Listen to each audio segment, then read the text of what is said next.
My name is Cody Thurman. I am the president and principal broker here at Living Room Property Management. And on behalf of our whole team, I just wanted to welcome all of y'all to today's webinar, which is dedicated to strategies that can help you unlock significant tax savings and maximize the value of your rental properties. So this course is really specifically for landlords who manage single-family rentals, who have single family rentals. I do the managing. You guys do the owning, and small multifamily properties. So we are thrilled. Thank you. David Jaffe is with us. He is a recognized expert from Cost Segregation Services, or CSSI. And David has helped kind of countless property owners reduce their tax burden and increase their cash flow. So today he's going to break down how cost segregation works, what kinds of properties qualify, and what results you can realistically expect. So much for being here. We're just really excited to have such a valuable resource. So David, I'm going to pass it off to you. Great, thanks. Hello, everybody. I am going to talk about basically using the current tax laws to your benefit. I'm going to talk about more than cost segregation, actually, including I will have some extra slides in here that I won't really cover in detail, but in case they become useful to you, you'll have the slide deck and you can go back to them. What I'm about to tell you about is not only true for the residential rentals that you do, but actually qualifies, or rather applies, to what you would consider standard commercial buildings, offices, medical, retail, all of that stuff. But given that you have buildings that you rent out for money, you pay taxes on the profits, you get to depreciate them as part of it being a business asset, this applies to you guys as well. What you probably won't know is not only does it apply to your single family rental buildings and your duplexes and quads, it also applies if you're renting out an ADU. It applies if you have a vacation rental condo. All of these, you can use these tax strategies that I'm about to tell you about. My info will be available, obviously. Here's what we're going to go over. We're going to talk about everything my company does is tax deductions for owners of rental buildings. So whether you are in business or like you guys, owners of residential property, that's what this is about. We're going to talk about cost segregation, which is accelerated depreciation, the types of things you can offset with this deduction, because, well, I'll go into it. I've got a couple pages on short-term rentals. I don't know that any of you do have that, but many of you probably will add this in the future, and I want you to have the details because it's treated differently than the regular residential that we're going to cover. Cost segregation is an important building block of additional things. The IRS has both requirements and carrots and sticks, and those are based on the data you're going to get if you use cost segregation. So I'm going to talk about that, changes to what you can immediately write off if you do a repair to your building. One of the nice things is something called a pad, which think of it as trash to cash. Many times if you do a major renovation, I can get you a tax deduction for the components that you actually put in the dumpster. And a couple of strategy things for you guys to know going forward, because you're probably in this for the long haul. Why would you bother with cost segregation? Because what you are effectively doing here is getting deductions that ultimately you would qualify for early. But the beauty is taking it now gives you cash flow now. And cash flow means that you can use it for your purposes. Rather than wait 10 years and get another deduction, why not have an extra dollar in your pocket, because you can use it to invest in whatever way, use it for upgrades, renovations, or frankly, anything. Some people use it for gifting. I do want to say that I can create giant deductions. This does not affect your ability to buy more real estate. It's not a cash loss, okay? And so if anyone misunderstands that, be aware. This makes you more able to qualify for another loan rather than less. Conceptually, Cost segregation is complex in how it's done and what needs to be performed in it. Conceptually, it's a total no-brainer. Two ways to think of a Big Mac. One is it's a $7 burger, and the other is it's about $3.12 worth of beef patties, and it's 45 cents of special sauce, and 38 cents of lettuce, and 80 cents of cheese. That's what we're doing to your building. We are actually assigning prices, values, costs, strictly speaking, to all of the pieces because of what happens once we do that. Now, if you are into tax speak, what we're truly doing is using an approved tax code process to analyze and identify the components in commercial buildings, because many of those components are considered to have a shorter life. You can deduct them faster, which means more deductions, more dollars in your pockets earlier. So the idea is if you can get a dollar in your pocket now versus waiting 10 years for it, there's really a couple of reasons you would want to do that. If I told you I'd give you a dollar now or I'll give you a dollar in 10 years, first of all, you get to use the dollar for 10 years. And second of all, a dollar 10 years from now is going to be degraded because of uh, uh, inflation, excuse me. So there's really two reasons that if you can get extra money now and it doesn't cost you, you should. Now, technically, what the IRS says we're doing is we are taking a giant lump of real property, whatever you paid for your building, and we are pulling it into pieces where most of it, probably three-quarters of it, remains the shell of the building, real property, or 1250 property is what the proper term is. But we're pulling out 25, 30, even 35% of the dollars involved and converting that into personal property.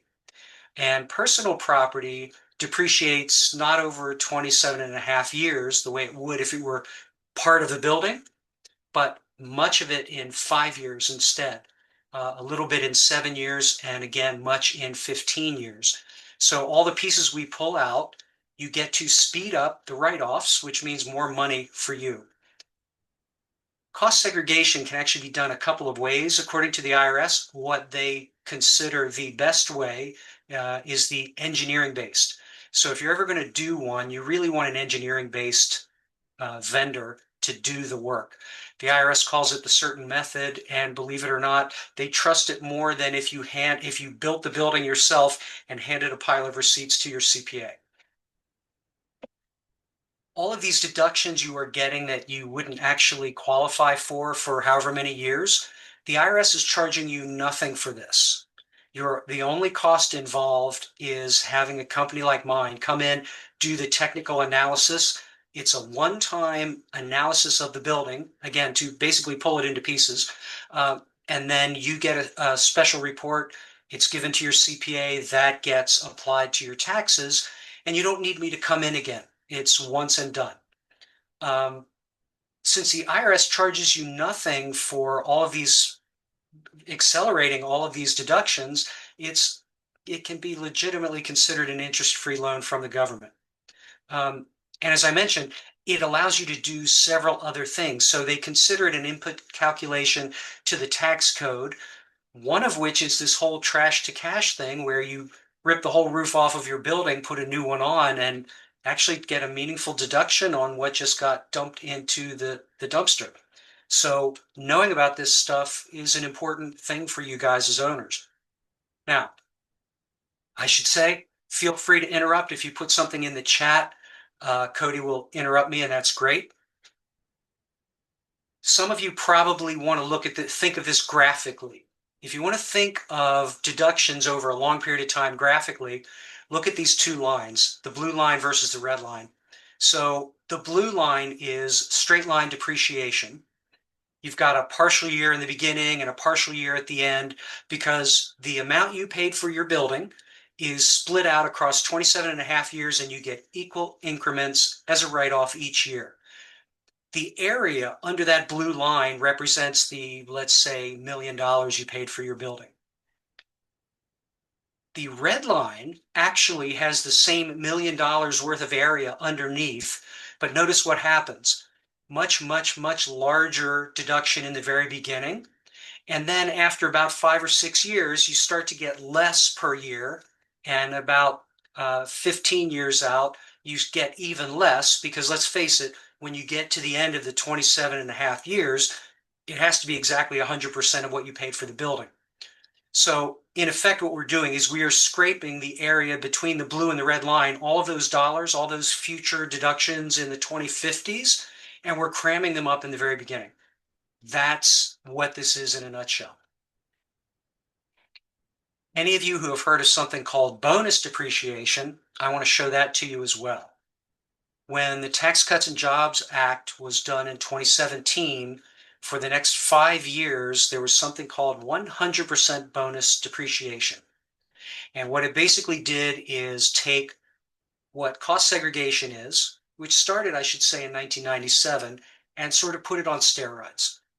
Here's what it looks like with 100% bonus depreciation.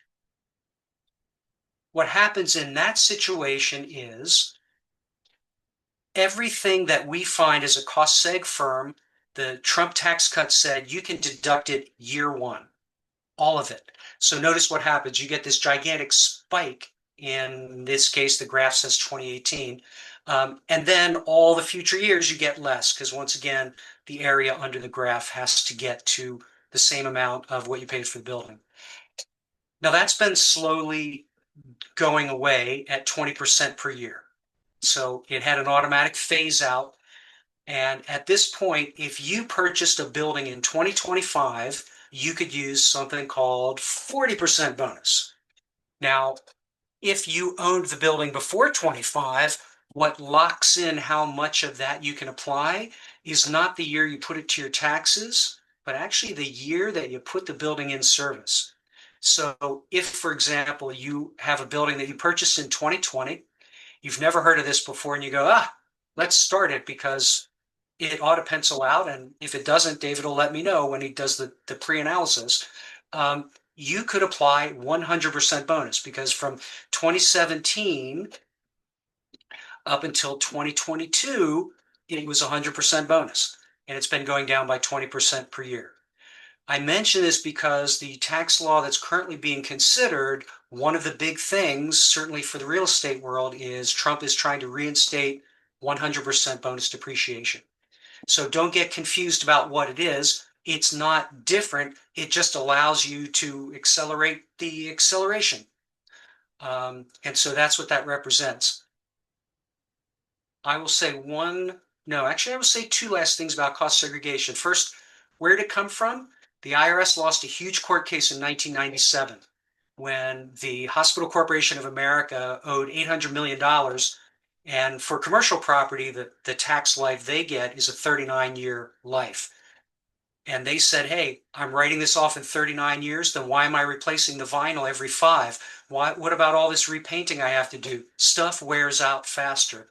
That's what created cost segregation. So that's why it's here. It's been around since 97, not going away. It's a loophole. My favorite quote in my business life is from the IRS, which is, as a practical matter, taxpayers should take advantage of cost segregation. So there are a couple of cases where it doesn't make sense, but for every other case, even the IRS says you're crazy not to use it. David, can I give you a small break for just 1 second? Yeah. And it looks like Judy has a question. Hello, you said, David, that there were two ways that this analysis can be done. The preferred one by the IRS is engineering-based vendor. What's Yes. the name of the second type? Oh, I think there's like 3 of them. There's Okay. a review, I think it is. One is an accounting basis, which is fine if you built the building, you've got a pile of receipts.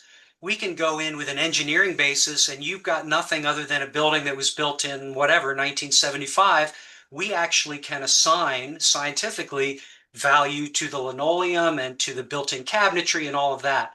So that's one of the reasons engineering is best because it handles all cases. It's also considered the most accurate by them. There are some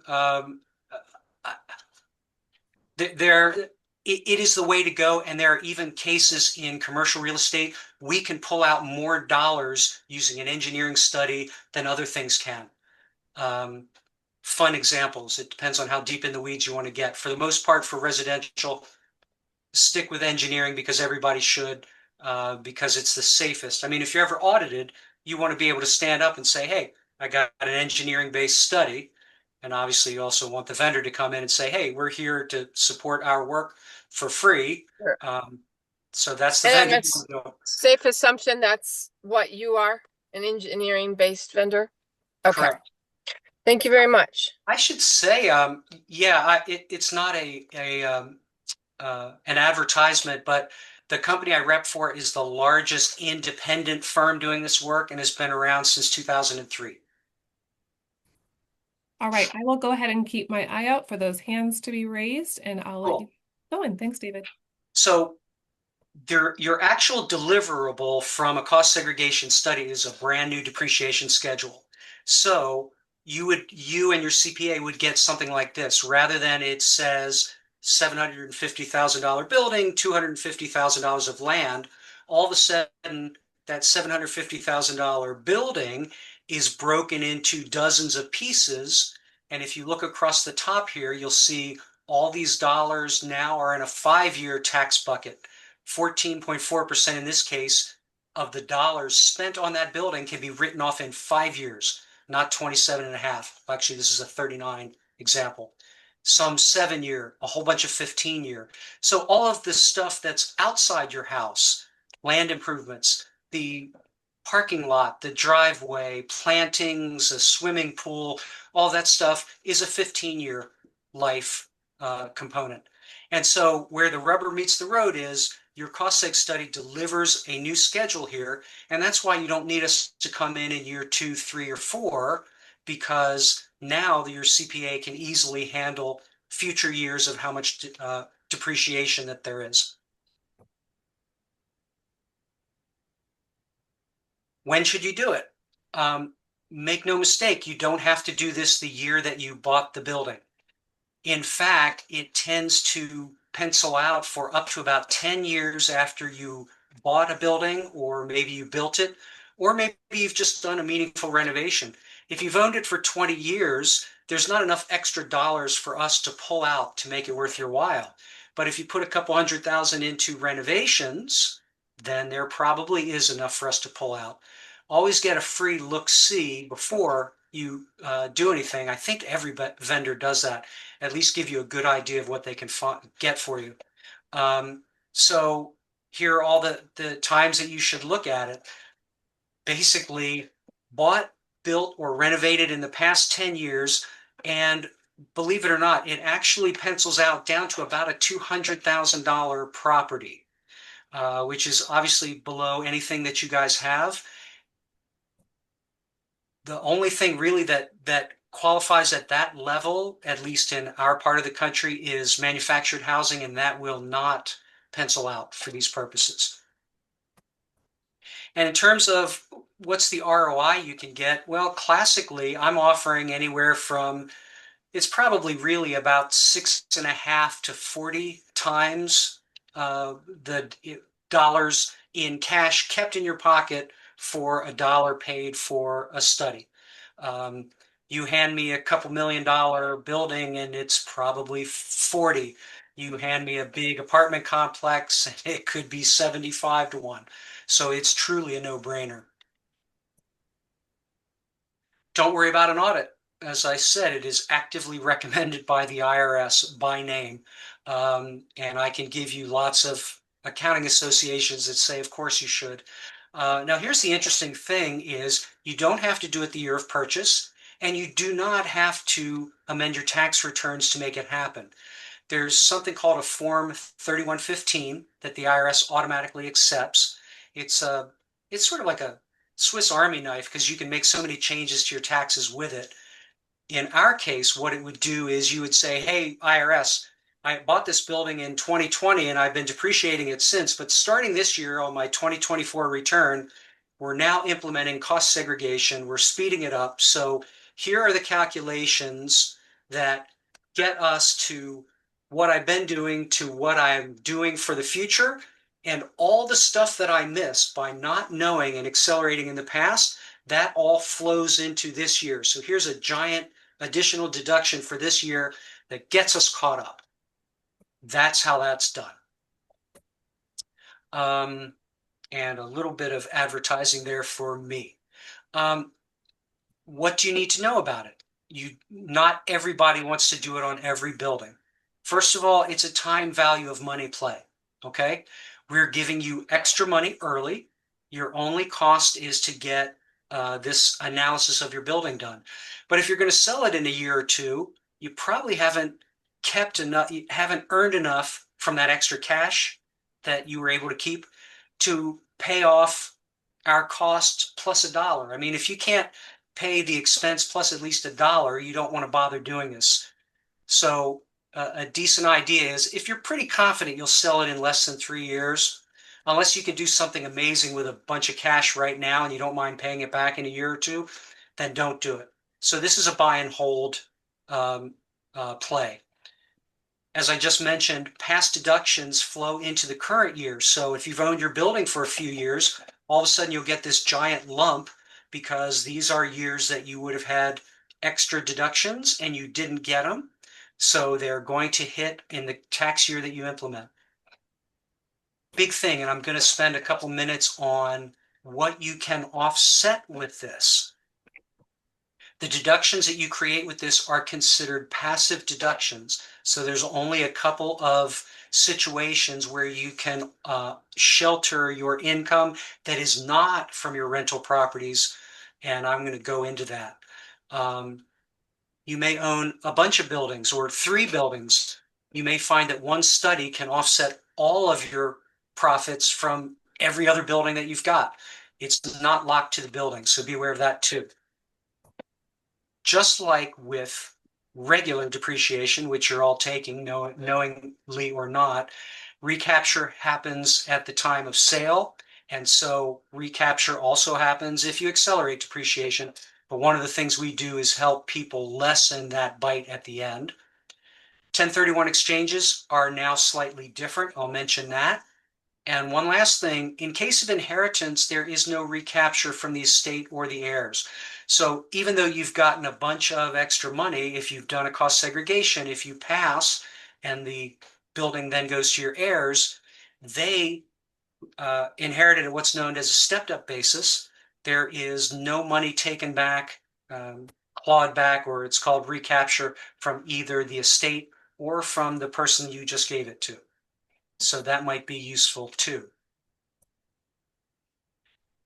Rule of thumb, when should you bother to get a pre-analysis? The building itself costs you about $200,000 or more. Now notice I put a total purchase price of $320,000. That's because when you buy a building, in almost all cases, you also have purchased the dirt underneath. Land cannot be depreciated. So the first thing a CPA does when you say, hey, look, I just bought this great building on Sandy Boulevard, he has to take out some amount of money to account for land. It's what's left. That's called your improvement basis. That's what we use to create this deduction for you. So bought, built, or meaningfully renovated in the past 10 years, a $200,000 building. So if you're profitable with your rental units, do it. If you're what's called a real estate professional for tax purposes, you want to do this. If you also own a business that you are a passive owner in, again, this whole passive active thing I'll go into, you should do it. I'm going to mention short-term rentals because believe it or not, the huge deductions I create on short-term rentals, if you fully manage it yourself, and there are rules which I've embedded in this deck, you are not limited to offsetting rental profit. You could actually offset your dental income or anything else. And as I mentioned, passive investor in a business, don't do a manufactured home. You can't pull out enough to bother. David, before you move forward, I'm going to Yes. open it up for questions. Good. Judy, go right Perfect. ahead. My client, I'm a bookkeeper and daily money manager. Inherited her rental property Mhm. 2 years ago when her parent passed. Yes. Um, so she technically didn't purchase the rental, but she inherited it. Would Yes. she, how does that fit into your explanation here? Extremely well. I don't know what her parent paid for it, but obviously the building was a lot more valuable when it got passed to her. So at a reasonable retail value had to be assigned to it at that point by you or her CPA, or if she's doing her taxes herself. She would have to put on, hey, now as of July of 2023, I now own this building. It's a $750,000 building. That's a lot of money that can be used for cost segregation. Yes, it was Okay. not money that came out of her pocket, but nonetheless, it's hers to depreciate. Okay, thank you for clarifying. That's exactly what happened. Great. Um, any others before I keep going? Okay. Passive, once again, this creates a passive deduction so you can offset. Notice what it says, rentals, which we're specifically talking about if you're in a rental syndication, if you're a passive investor in a business, um, that's what this offsets. So it's not going to be all of your income unless you're a full-time investor. Now, anything you can't use, and probably there will be some, because again, I create huge deductions, will carry forward without being lost or diminished until you're able to use it up over time. There are two ways. No, the bottom where it says grouping, forget that. That's just for commercial properties. But real estate professionals or spouses, if any of you do real estate for a living and follow a bunch of rules and thus are considered real estate professionals for tax purposes, which is its own thing, don't just say I'm a broker, so I'm in, then it removes this active passive limitation, and the deductions that cost segregation creates can offset any of your income. Otherwise, we are going to offset probably all of your rental profits from being taxed. And that's where you're going to see it. I've got a page in here about what do you have to do to be a real estate professional. I'm not going to read it. I want to tell you about short-term rentals too, because they're different, but I'm not going to read this one either. The reason this is worth talking about is because two things. First of all, it has a different life. The life of your Airbnb condo or ADU, let's say, it's considered a 39-year building, not 27 and a half. The other reason is because if you actively manage it yourself, and there's a couple pages of rules, which again I will not read, you are able to basically say, hey, IRS, this is a business for me. Sure, I'm a dentist or whatever else I am, but this is a business, and this big deduction that you can take for this particular property is not limited to only offsetting your profits from rentals. Make sense?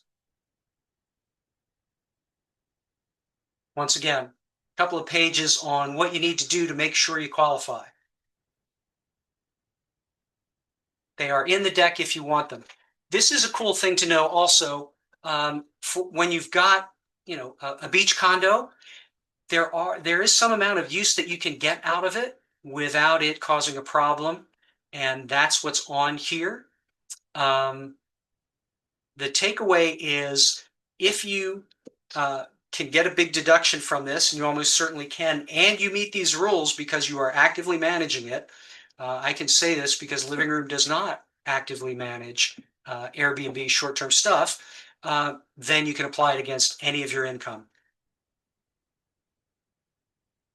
This is where I get into the more interesting stuff. That's actually cost segregation in and of itself, but there are other related things that my company does, all of which create additional deductions for you, and which you are in fact supposed to know.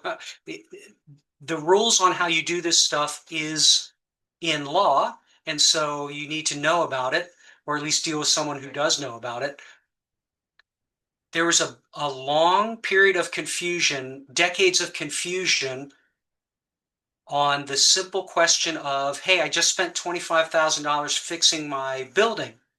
Do I get to write it off this year or not?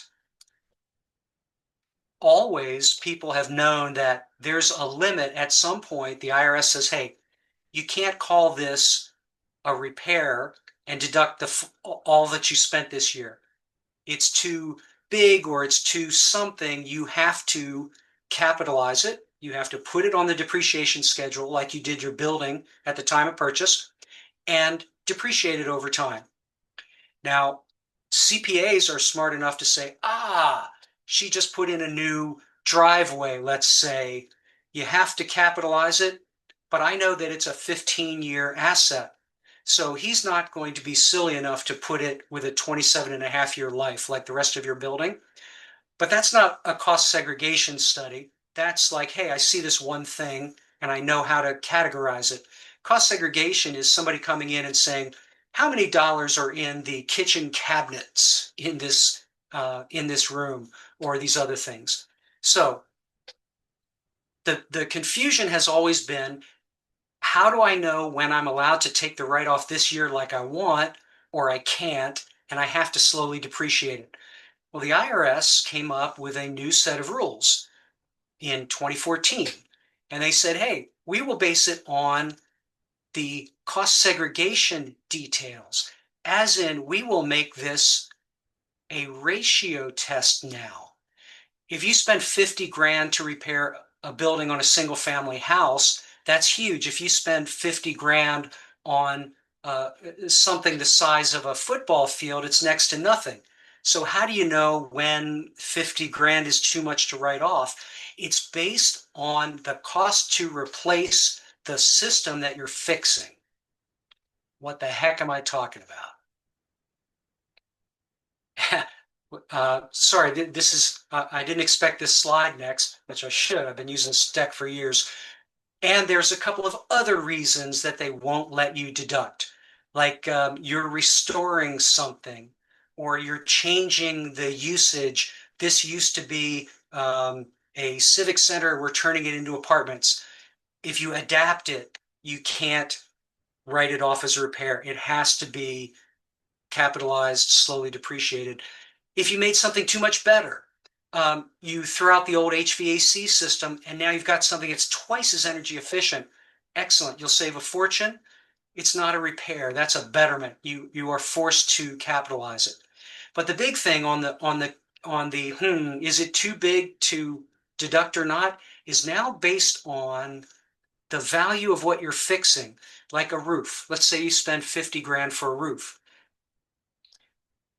What they say is if your roofing system, which is, yes, the shingles, of course, but also the rafters, also the decking on the roof, if that's about $150,000 or more, in other words, if you spent about 35% of replacement cost or less, you can just deduct it without having to worry about it.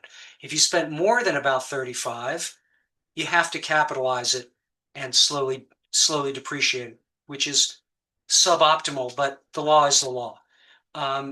So we actually know what the value of the roofing system is because that's a couple of the individual components in the cost seg study you just got.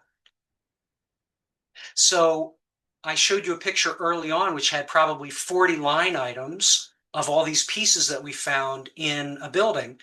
Now, by putting together the correct ones, we now know that this ceiling system in this particular building has a replacement cost of $271,000. So if you look at it's about a third, then what is that? About $90,000. I could spend up to about 90 grand on a roof repair, write it off without having to sweat the details because it's allowed. So this is really a lovely thing that the IRS did because too many people in the past were too conservative and said, hey, it's 90 grand. Of course, I'm not going to expense it this year. Now you can and not worry about it. So it actually made it more liberal and easier to understand for you as the building owning taxpayer. And at least with my company, we give you this extra report. We create the extra report so you and your CPA will know how to handle what happens if you've got you've got this big repair on the plumbing system, the roofing system, whatever it is. And the other thing is kind of nice, at least in my case, you sort of own me. So if I did your study, you can call me up for questions like that and I will help you. I'm going to deal with this top one. This is one of those situations where reality and tax law go completely in different directions. Something called a partial asset disposition or trash to cash.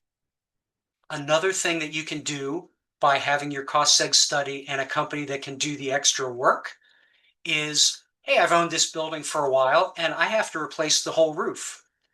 Well, you replace the whole roof, you've got to put it on the depreciation schedule and slowly depreciate it. Nothing to be done. But because it was in use for you as a business asset, when you throw it away, we can actually generate the documentation needed for you to get a write-off on what just went in the dumpster. The IRS basically saying, hey, when you bought the building, even though they built it in the 60s or the 50s or the 1800s, whatever, it's supposed to last 27 and a half years. That's the life of a residential building. So your roof is also supposed to last 27 and a half years, and yet you had to replace it after 3. There's a whole lot of life that you just threw away, and you get to deduct that. Now, in real life, nobody in their right mind would throw away a roof that had any life left. But it's in your benefit to do so, so of course you should do so. This is where tax strategizing on repairs comes into play.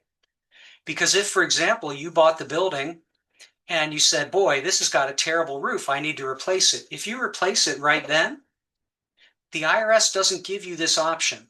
Their thinking is, hey, you bought a building with a worthless roof, you knew it was worthless, you obviously got a price discount on it, no benefit for what you threw away.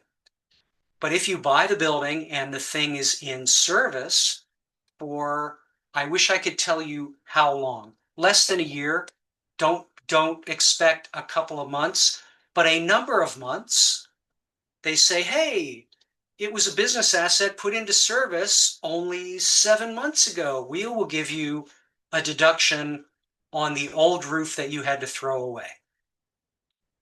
So that is one of the big giant benefits of the whole tie-in of the repair regulations with the cost segregation analysis process. There's also a couple more useful stuff down there for safe harbors if you're doing your own accounting work. Otherwise, your CPA should know this. So the tax code has things that will help you, and it is my goal here to tell you enough about it or to help you directly with a study so that you get what you should. People who own many hundreds of millions of dollars in real estate depend on this to slash their taxes. You are allowed to use this too, and I want you to do so. So that is what this is all about. I would like you to look at the bottom of this slide where it says follow the rules. You can be audited for a property's depreciable life. No, it's supposed to say not 3 or 6 year limitation. For most things, you can say, hey, I got away with this for 3 years. I cheated on my taxes, but I got away with it for 3 years. I'm safe. That's not true with buildings. They can audit for actually the property's depreciable life plus 3 years. So know the rules, follow the rules, and you'll be good. Tax smart repair strategies. If it's not a betterment or a conversion, like I mentioned, wait several months after purchase to potentially avoid automatic capitalization. You can design and plan the type and the extent of the repairs. I edited this slide deck for you guys, and look at that. I see 2 typos already. That's just embarrassing. Um, pads for thrown away components, schedule the repairs across multiple tax years, because again, if you spend about 35% or less of replacement value, you don't have to capitalize. You can take the write-off immediately. Beautiful. So if done properly, and I can help you with that, just replace some of things as they come due, not a giant thing like I'm going to replace all the windows this year. It's not a tax smart way to do it unless you really have to. I mean, you've got to protect the building. But if you don't have to, I can help you keep more money in your pocket. The last thing is about 1031 exchanges, which I don't know if any of you are familiar with, that you can roll forward from one building to the next as you continue your wealth building in real estate. They did make a change that you can only roll forward that real property, sort of the shell of the building now, or what I was calling 1250 real property. And there is recapture on all these dollars that we pull out. But it doesn't mean that cost segregation is stupid if you plan to use a 1031 exchange. Um, so there are a couple of ways that it is not a big deal, including you're presumably buying a more expensive building to replace it with. And of course, you're going to do cost segregation on that one too. And so in effect, you're going to get a giant write-off there. You've got a big recapture here. They don't directly apply, but in effect, they apply to each other, where your extra deduction wipes out the extra tax from the recapture. And there's even if it's less than 15%, there's no recapture at all. That generally doesn't happen. What generally happens is somebody calls me up and says, how can we lower this? And I'll say, well, the first thing is your carpeting is not worth nearly as much as when you paid for it. So all of these things actually lower what ends up getting recaptured. And this is where I start taking questions.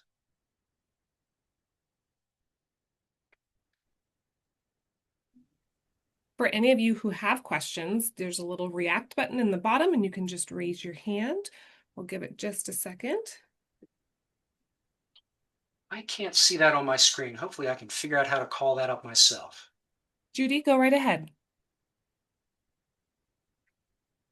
There we go. Generally speaking, how long does it take you, David, to complete an analysis? Great question. So it takes us between 2 and 6 weeks to do the calculation portion. What happens is sometimes we have to wait on the owner to get us the figures that we need, but we will send someone to take pictures. And really, the only thing we have to have is someone to say, yes, the number you should use for the study is exactly $450,000 or whatever that is, and our pictures. At that point, it's between 2 and 6 weeks to do the calculations. Now, what's very cool is I right now am doing studies to help people on their 2024 tax return. I don't have to do the study in the year that you're going to apply it. I have to have the study finished by the time you are going to submit your tax return. So if anybody wants to take a whack at their 2024 tax debt, tax obligation, we are still doing studies at this point. And that's how that works. So my client obviously has her property with living room and the tenants are moving out next month and a new roof needs to be put on. And so I'm working with the living room staff who are arranging it. Okay. So yeah, I'll be sure to get your phone number afterwards. It could be perfect timing because she hasn't finished her 2024 taxes either. Very good. Well, the other thing is when we do this site visit, we go in and around the building, but we're generally talking like 45 minutes. It's Okay. rare that I'm able to find a building that I've happened to come on when it's not occupied. You know, you just do the normal posting. They would have Sure. coming in. We don't care. They don't have to clean. This has nothing to do with their stuff. We are taking pictures of the ceilings, walls, and components, and their stuff is irrelevant.